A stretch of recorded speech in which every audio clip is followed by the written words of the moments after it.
So I was born in Essex, just outside of London in the UK. Back in, God, I'm 32. I actually think, I like to think I look younger than I am. Right. So a lot of people think I'm in my mid-20s, but I'm not, I'm old. So I was born just outside of London, about an hour outside of London in the countryside. I actually grew up in a little village. We had a chicken farm opposite us, and kind of similar to actually out here, I've kind of come back to the countryside, right? So, I grew up out there with my sister. My sister's 2 years older than me. She was always the straight A. She's now a lawyer. Okay. And I'm the meathead. Yeah, you're just over here. Yeah, I'm just the gym guy. Growing up, we're both actually, my sister and I, pretty athletic. So my sister played netball, which is netball. Yeah, I forget. You guys are American, so it's kind of like basketball, but you can't bounce the ball. Okay. Right? It's exactly the same as that, and you can't run with it. So it's like when you catch the ball, that's where you are, and then you have to pass it and run. Okay. Right? Just Makes sense. it's what women play in. Yeah. We don't have basketball really. So she did that. She played that to a high level, like national level. And then we both ran track, like sprinted. So she ran 100, I ran 100. She long jumped, I long jumped, and we both ran hurdles. So we're both of us explosive athletes. And then I played soccer, which I call football because you literally kick the ball with the foot. So football. So let me ask you this. So when you're going, so you ran track, played soccer, so you're pretty much a skinnier kid growing up. Oh, I was a rake, yeah. Yeah. I mean, coming out of university, I weighed 135 pounds, 6'1". Okay. So I was A little on the skinnier. I was on the light side. But you got to remember as well, like through our version of high school, we call it secondary school, kids are playing soccer or rugby, and the athletic program is more about skill rather than speed and power. Okay. So over here, high schools have a very strong weight room program, Right. even from 14, 15, 16-year-olds. That doesn't happen in the UK. Kids don't really lift weights until you're like 18, 19, and you choose to go and do that. So you weren't lifting weights through high school? So I was actually lifting weights at home Okay. by my own choice. So my dad was a ex-professional soccer player back in like the 1950s, 60s. My dad's a little bit older, so he had me when he was in his mid-40s. So my dad actually started coaching me to play soccer when I was about 5, 6 years old. We used to go over to the field over the back of the house, and he used to coach me. My dad is pretty old school. Okay. So it's hard. And yeah, we're not going over to throw the ball around, kick the ball around. Right. We're going over there to train, right? We're drilling, we're doing, and I'd be in tears because he'd be like trying to teach me a new skill, and I'd find it impossible, and even, it's not impossible, you just can't do it yet. And we butted heads, and I'm like 7 or 8 years old, right? But after school, that's what I would do. I'd get home from school, put my boots on, we'd grab a ball, and we'd go practice. Then in the winter, because obviously England, it rains a lot. So that in the summer, that's fine, but in the winter, we couldn't really do that. So I didn't practice skill, I practiced physical fitness, right? So we had an exercise bike in the living room, and we didn't have a big house, but my dad put an exercise bike in the living room, and then I had one of those ab frames, and then I had the old York gold sand-filled weights, right? So I'd come home from school, and I wouldn't even start my homework. I'd have to do an hour on the bike, and my dad would be logging how far I rode and how fast, and it would be training. And then I would go do the ab stuff, and then I would go, and I used to do basically squats and bicep curls with this. Yeah, I had the 2 little ones, and then I had a bar, right? And my logic to it was, I want to be better at football or soccer. Sure. So leg strength. So I'm like, I want to squat. If I can squat more, my legs are stronger.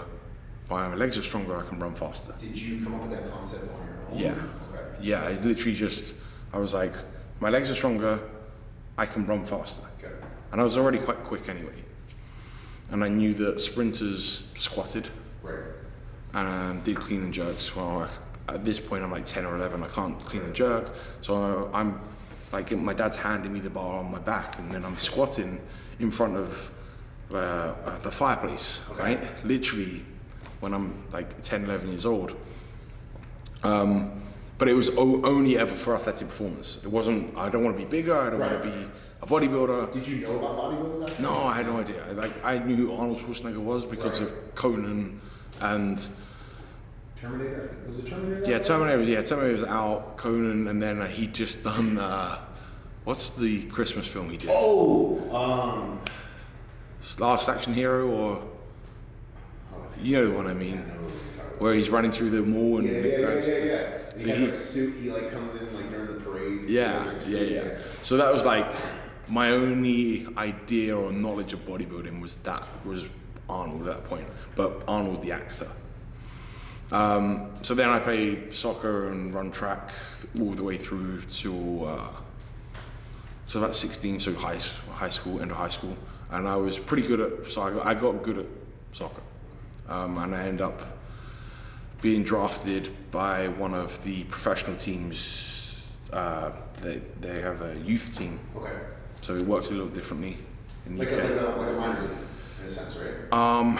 Kind of. So it would be the equivalent of the Cowboys having a youth team, Okay. and they have their own little scouts, Gotcha. and they send their scouts out to the local minor leagues, and if you're good enough, they'll pull you out of the minor leagues and then put you into their youth team system, and then the Cowboys youth team system would pay the Houston whoever, Yeah. or the Giants Yeah. have theirs, because England's very small, so the professional teams have their own youth team leagues. Okay. So you don't go through you'll get drafted out of the minor leagues at like 8 years old if you're that good. We don't do the high school thing. You don't have to graduate. You can turn pro at 16 if you're that, or 14, 15 if you're that good. So I was on a YTS, which is a youth training schedule. So I was contracted through 15 years old up until 18, and I graduated from like our version of high school. We call it college, but that's university for us.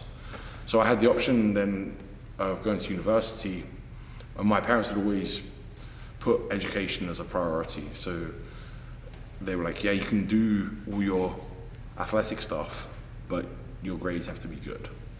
So they sent us both to private schools. We were quite lucky in that. So my sister went to an all-girls school. I went to an all-boys school. And then she'd gone off to study law. And then I got an offer from Exeter University, which is it's not quite Ivy League. So you know how you have like Yale, Yes. and then what's the other one? Yale and Harvard, right? And then Brown would be almost one under. Okay, so Exeter, you have Oxford and Cambridge are our like two premier universities, and then you have like Exeter, Brunel,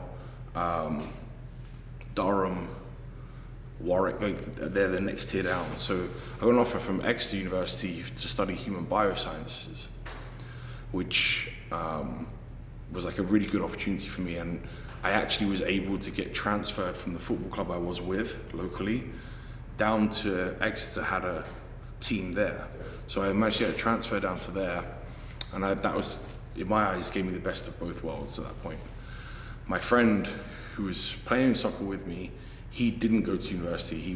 His education wasn't that great. He went on to become a full professional and ended up like getting paid staggering amounts of money. So you made the wrong choice. Yeah, I made that definitely bad career choice. And now I'm here.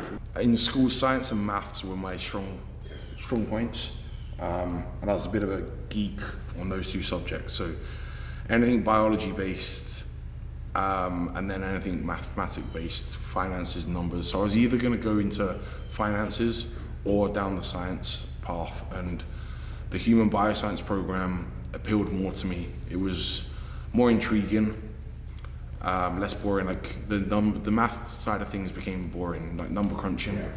So I had the opportunity to go and do this human bioscience, which was it was heavy on the biochemistry side of things.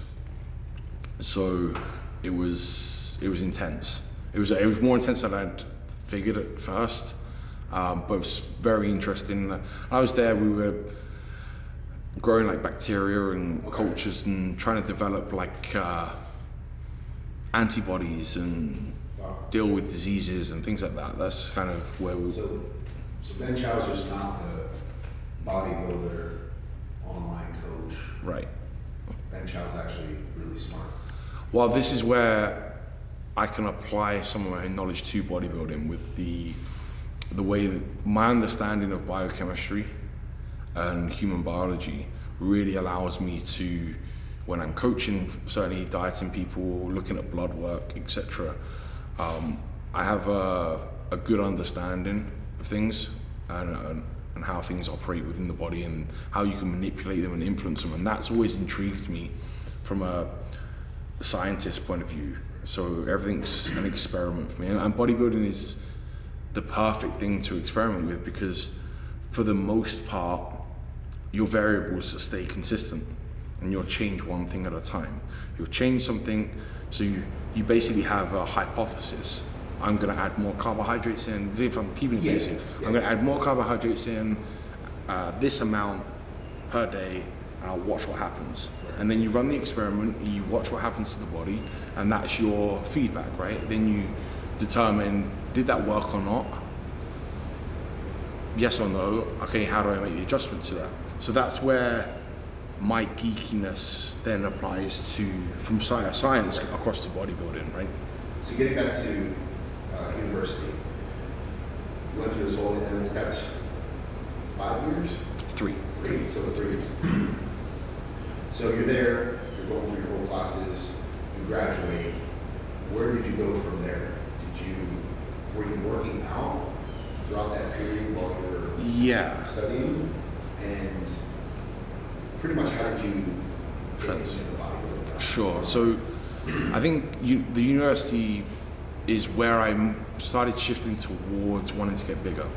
So when I went to university, Exeter's a big rugby university as well, and some of the guys were pretty big dudes, right? They're like 250, 260 pound guys at 18, 19 years old, which to me was freakish, right? I was 130 pounds, 6'1", right?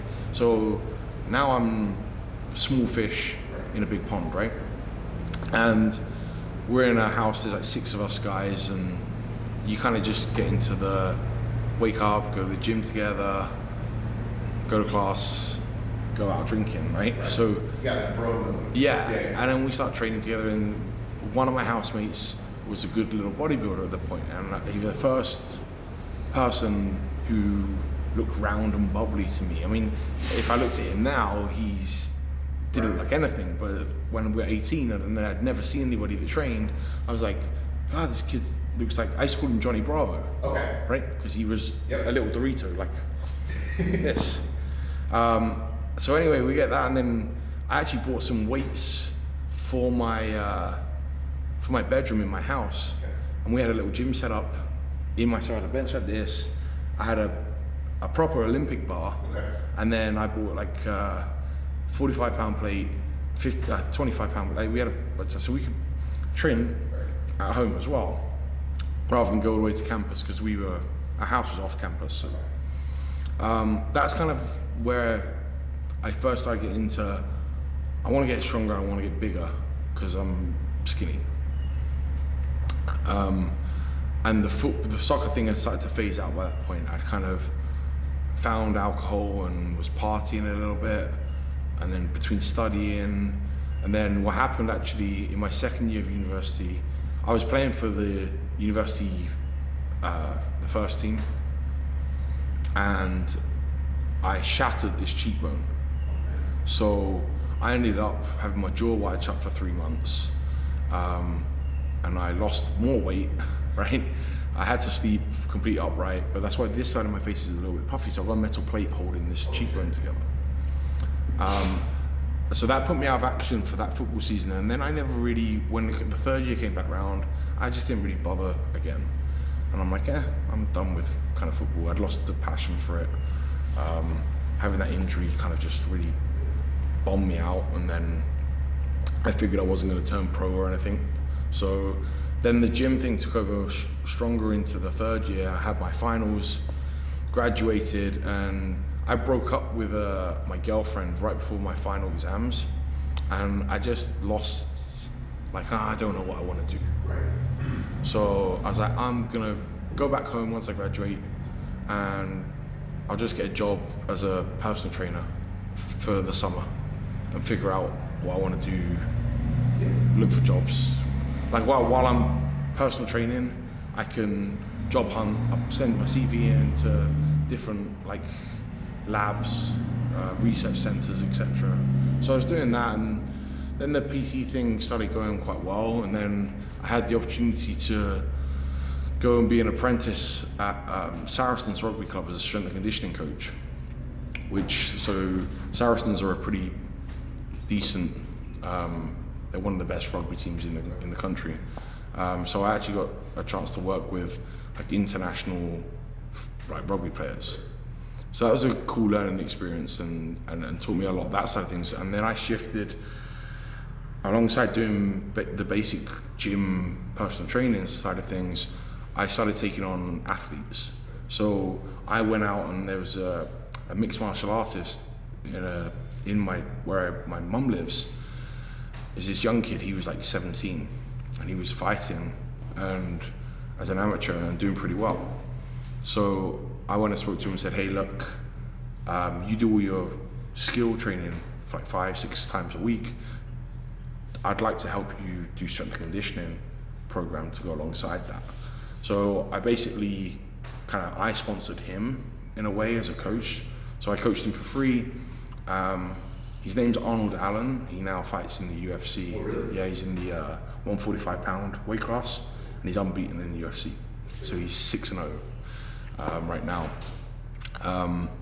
So that's pretty cool. But yeah, I worked with him for about a year or so, and then I left there. I moved into central London and basically started PTing at a very high-end gym where it's basically like $150 an hour. You train CEOs and celebrities and that kind of thing. And that was going well. So financially, I was in a good place at that point and was working a lot. But I was single, had my own place in London, on the river. Things were good. I was like 24, 25, 26. And then I got my motorbike license, because in London, you can't get anywhere unless you're on public transport. There's so much traffic around, or you're on a motorbike. So did my motorbike license, started riding. When I was 26, that's when I had my motorbike accident. So I was actually out visiting my dad for the bank holiday, and left my dad's on the Monday morning, and I was riding to the gym, the local gym, which is a gym called Ripped Gym in Basildon, and that'll make sense in a little bit. So I was on my way there, and basically I had a head-on crash with, so I was going this way doing 60, and there was a girl, and she was waiting to turn into a driveway, and she didn't see me come in, so she turned in front of me. There was a car in front of her. She turned right in front of me at the last minute to pull into a house, and so I slammed into the front of her car. I was wearing a rucksack, and that pulled my helmet off my head. So my head went through a windscreen. So my knee hit her, the hood of her car, and my hands hit the hood of her car. So they found my handprints on, like a Superman film. Yeah. They found that on the hood of her car, and then they found 8 inches of my scalp in her windscreen. So I hit that, I flip over, and I go about 100 yards down through the air. I wasn't knocked out, I was awake the whole time, right? And I thought I was about to hit a lamppost and go lights out. So anyway, I go through someone's front garden fence, and it was between two concrete pillars, right? So there's two concrete things, and then there's a wooden slat. I go through the wooden slat in the middle, right? And then, so I finish rolling around on the floor, and then I'm on my hands and knees on the concrete, and I just see blood dripping from my head. So I grab my head, lay back on the floor. The girl's like screaming outside of her car. She was only about 18 or so. So I kind of turned to her and said, like, call an ambulance, right? So I'm holding my head like this. Luckily, a police car came along. Like the third car was a police car, so they jumped out, and she kind of then got a towel and was holding my head together. So cut a long story short, it ended up with, I was on roadside for 3 hours, and they called a helicopter in. So they airlifted me to the ICU, which is intensive care unit, in London. And yeah, I was in there for 2 weeks, had all my surgeries. So basically I'd ripped out my VMO here. This wrist was broken, but they didn't know it was broken at the time because they missed it on the x-rays. And they were trying to rehab me, try to get me out of bed, and I could barely move, I couldn't walk, right? So that's 2015, May 2015. I come out of hospital in a wheelchair, and I'm in a wheelchair for another maybe 3 or 4, well, I'm bedbound, right? I just stay in bed. I'm back at my mum's, and she's cleaning me and changing my bedpan. It was a rough ride.